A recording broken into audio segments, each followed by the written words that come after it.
proper grip is imperative to proper cutting technique.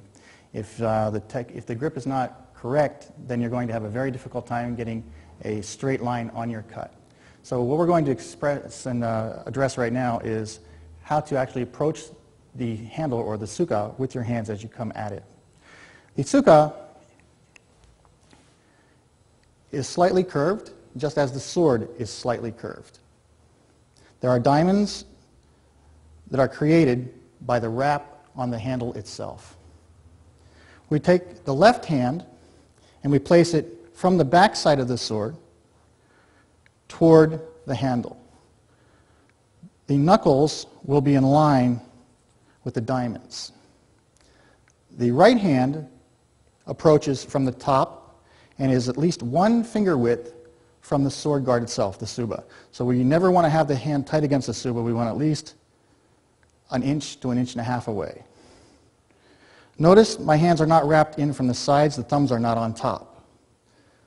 We're always gripping the sword like we can grip it with 2 hands and support it with the palm of the hand. And gripping. As we come from an overhead, the arms are in line, the wrist bone, the top of the wrist is in line with the wrist bone on the left side. So we don't want to grip from the side, we want to grip from the top.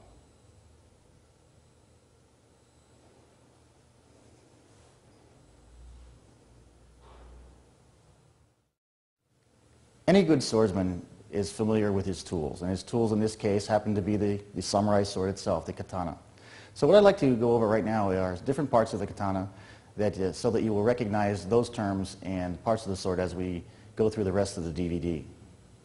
So if we can take a look at the sword itself, the entire sword is referred to as a katana.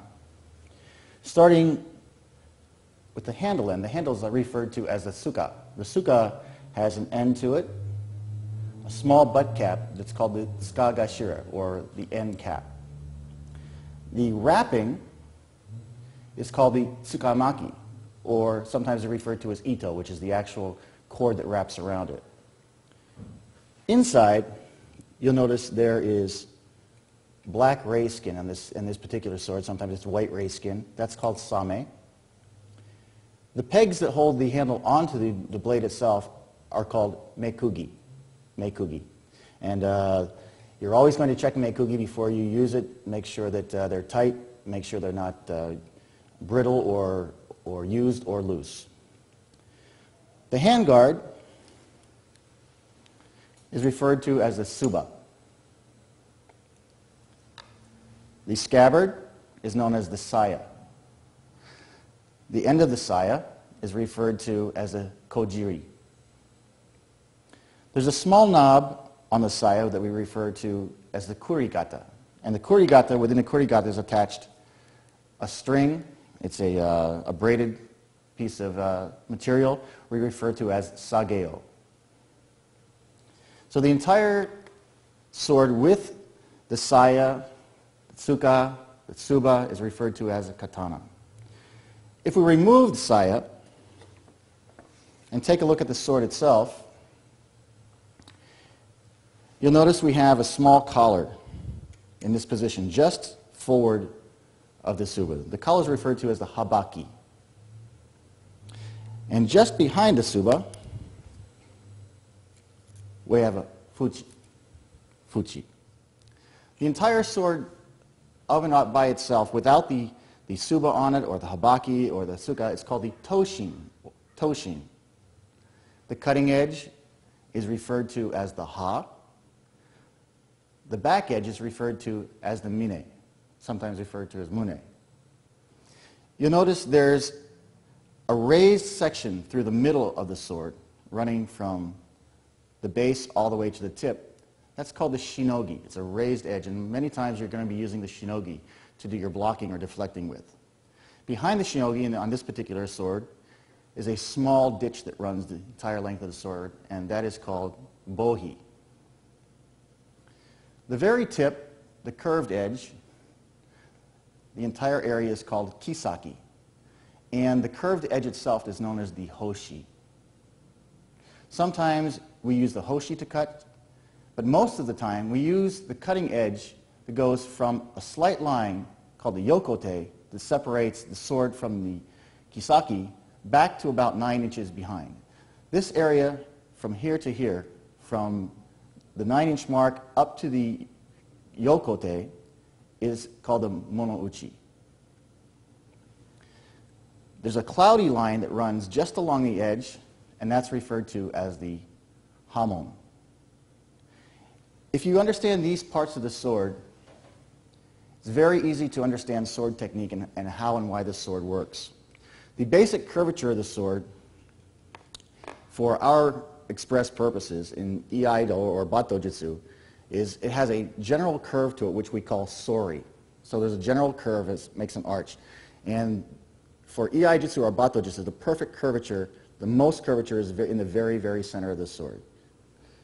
So as you continue to learn your sword technique, it's important that you learn a little bit more about the sword. Make sure you have a good cleaning kit so that you can take care of the sword, maintain it, and enjoy your swordsmanship, and a good sword like that will last a lifetime. Targeting is very important when you're performing samurai swordsmanship. It's not enough to be able to perform a cut. It's not enough to be able to perform a waza or a kata, but it's very important that you use the proper placement of the blade on the body in order to perform that cut. Otherwise, it's going to be ineffective or less effective than it could be. So what we'd like to do right now is demonstrate for you different targeting areas of the body that we use for specific cuts. Starting off, the first cut, obviously, is a downward cut, and we use what we call the men, or the head, is a direct straight cut down the center line of the body. The sword travels outward, and we use the monouchi, the last 9 inches of the blade, to deliver the cut. You don't want to be too shallow, but we want to get enough of the blade in use so that it can cut through. The second cut we're going to use is a yokomen cut. Yoko means side, the men means head, so we're cutting to the side of the head, targeting normally near the temple area. You can go left side or right side as your cut. The next cut on the way down is a kesa cut. The kesa cuts and follows the line of a monk's robe. Or as you see, I'm wearing a monsuki, or a formal robe. We're cutting down along the line of that robe as a kimono as it follows down. So it starts at the neck, kesa cut starts at the neck and follows a line to the opposite hip.